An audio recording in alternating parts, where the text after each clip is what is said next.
I finished the book 4-Hour Workweek by Tim Ferriss, and I'm extremely excited. Now, I listened to it on audio. It's free on YouTube. It takes about 8 hours.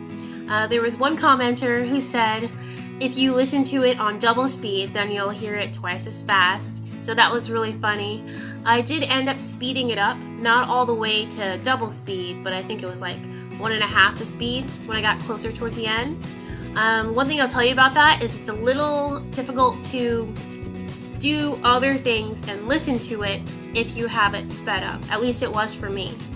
When I first started the book, I was nervous about how it was going to be read, what the content was going to be, and how many sacrifices I was going to have to make. But now that I'm finished with it, I can say that it's not as intense as I was making it out to be. So the first 30 minutes of the book is a lot of intro. It's backstory about Tim Ferriss and his life and his bumblings and how he got to writing the book.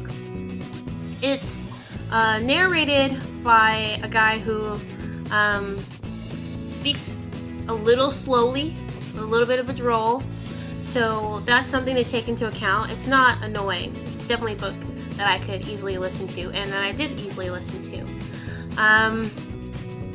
The book is full of quotes, and there are some points when I was confused as to when I was getting advice and when I was listening to a quote that was supposed to tie into the bulk of the advice that I was about to get.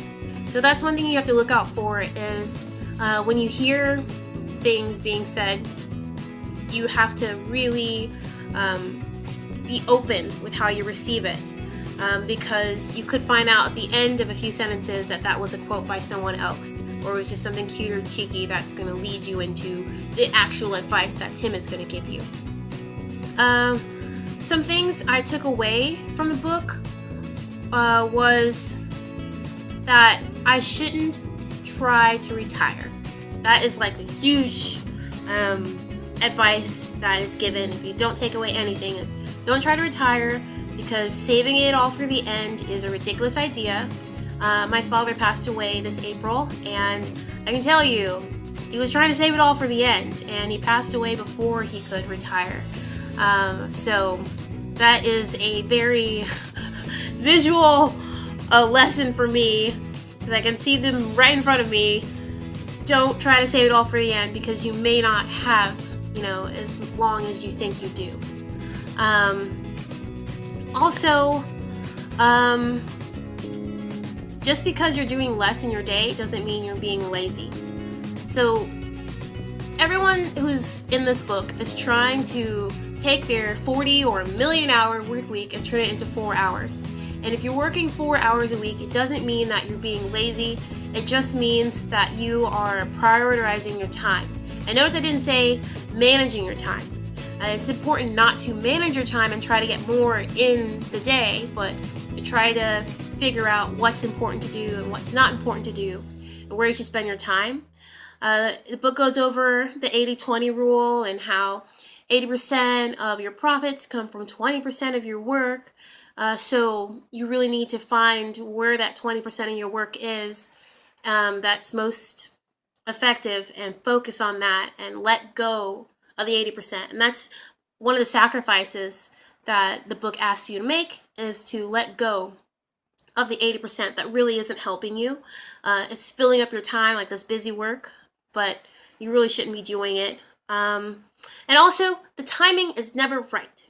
So if you are wondering when should I start the 4-hour work week, it's written mostly for people who are entrepreneurs, but if you're in a job and you want to work 4 hours a week, it teaches you how to get your job to let you work more remotely, and then eventually you leaving your job so that you can work 4 hours a week instead of whatever hours they're making you do.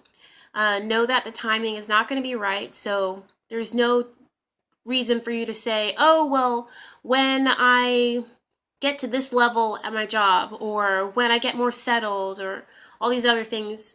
The earlier you start, the better, especially if you're working at a job. You need to start implementing these strategies before.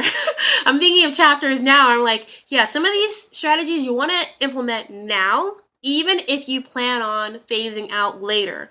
go ahead and start using these strategies now. You've heard the saying, accentuate the positive, eliminate the negative, latch on to the affirmative, and don't mess with Mr. In Between. That's what I like saying when I think about improving myself. But this book says, emphasize on the positive and don't worry about the negative, because you don't have time for that. So keep building your strengths and working on your strengths and really put that forward. But when it comes to things that you are just, how you have these shortcomings, don't spend all your energy trying to fix it, because you'll just end up with some mediocre skill set or talent or personality trait, when you could have an amazing one that just, outshines whatever negative trait that is.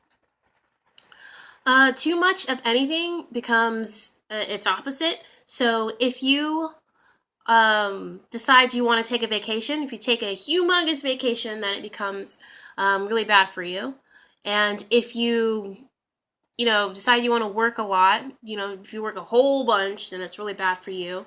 And he gives tons of examples of why excess is not good. So that's one thing to look out for. Money alone is not the solution. So I've known this, you probably know this, that money is not going to buy you happiness. It's going to buy you a lot of things. It's going to get you a lot of places. But actual zeros in the bank are not what's going to help you get the things you want out of life. He talks about something called relative income and why that's so much more important than actual income. Some things that he tells you to think about are, what's holding you back in life and what is it costing you to not go after your dreams. And a lot of those things I've heard from talks from Anthony Robbins. He is a fantastic motivational speaker and life coach. And you'll just notice that if you listen to other life coaches and other motivational speakers, there's going to be a lot of similarities in what you have to do. Some of the differences, I'll focus on that. So I have some rules for this month. I'm calling it No Distractions November. And I'm going to try to stay as focused as possible and do as many of the guidelines that this book has told me as possible. So let me tell you some of the differences. Instead of going through your social media and seeing what all the news is, he suggests that you don't check any news outlets at all. Don't check your Facebook feed. Don't go, read the newspaper or anything like that. Just get your news from people when you meet them, asking them what's going on in the world today. I have not tried that before, but I will. I can tell you already that's really difficult for me because I love going down the Facebook feed and seeing what's happening. So I'm going to restrain this month. No feed surfing. Also, no web surfing at all, unless it's necessary, unless you're doing research. Like, I'm in animation, I use online resources as references in my work, so that'd be considered research. But if it's not research, then don't surf the web. And he suggests that you do that at least for 1 week. Do like a web fast. And so this month, the first week, I think I have like a few more days left. I am going to not surf the internet unless I need to. No books, no fiction, no TV, except for 1 hour a day. I'm really glad that at least it's 1 hour a day. I only have like 2 TV shows that I'm watching right now, so narrowing it down to 1 hour a day gives me some extra hours on the other days. But I can use those hours probably to do something, I don't know, something else that's productive. He suggested like spending time with your family or seeing a friend, and I'll do that. I'm looking at you like, oh, I'll do that instead of watching TV. I'll go spend time with actual people. So I'll do that. The art of non-finishing. That is something that you'll learn about when you're going through the book, and it's basically saying that just because something can be finished doesn't mean it should be. So if you are working on a project and it's not helping you, it's not advancing you, drop it. If it can wait till another day, have it wait till another day and do what's important right now. So that again goes back to setting priorities when you're, allocating your time. I check my emails now only twice a day. So Tim checks his emails like just once or so every few months, but he's on a different level. When he started out, he said he narrowed it down to 2 hours a day, to 2 specific times a day. And the suggestion was at 12 p.m. and then again at 4 p.m. So I have set autoresponders on my email that say, I'm getting a lot of work in and I want to focus on getting my projects done or helping you, whatever dialogue I put in there. He tells you exactly what dialogue you should use. So I'll only be checking my email between at 12 p.m. Eastern Standard Time and at 4 p.m. Eastern Standard Time. So don't worry about the dialogue. He will spoon feed you what to say. But basically, only check your email twice a day when you're starting out, like I'm just starting out. Keep those around you focused. So you know how people walk up to you and they're like, "Oh, hey, Lisa, blah, blah, blah, blah, blah, blah, blah, blah." Focus. Tell them to focus. They do not need to just chit-chat all around you. You become a business-minded person so that you train people, like the email thing. You train them to not just send you messages and call you all willy-nilly. They call you with a purpose. And when they walk up to you, like if they see you in person or whatever, they don't just la, la, la, la, la, shoot the breeze. They talk to you about what they came to talk to you about. If it's something where you're just hanging out with your friends and family, well, that's different. But when it's just like your work time, your focus time, make sure that you stay focused and the people around you stay focused. Avoid all things that are not necessary. That's just going to be your motto for the month right now.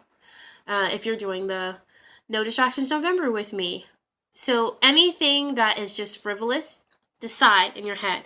Should I be doing this? Is it important? Is it necessary? Can it wait? Do the same thing when you're purchasing things. Do I need this? Is it going to add to my life, etc.? This whole theme of cutting the fat out and only keeping what is improving you.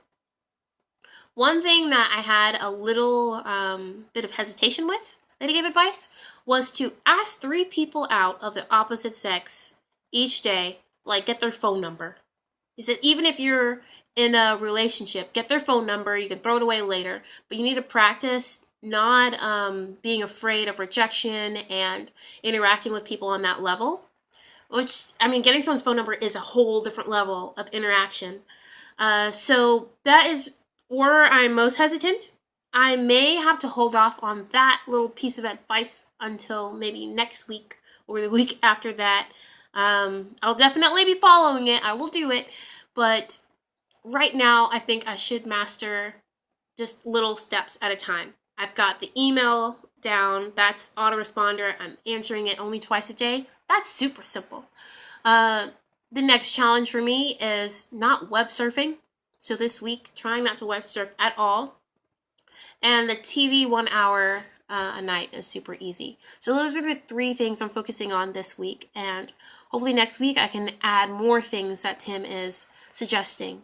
If you have listened to the 4-Hour Work Week and have gotten some good tips or advice, please leave it in the comments. I would love to read it and just really enhance my knowledge of how I can improve my working life and my family life and all the other aspects of my life. All right.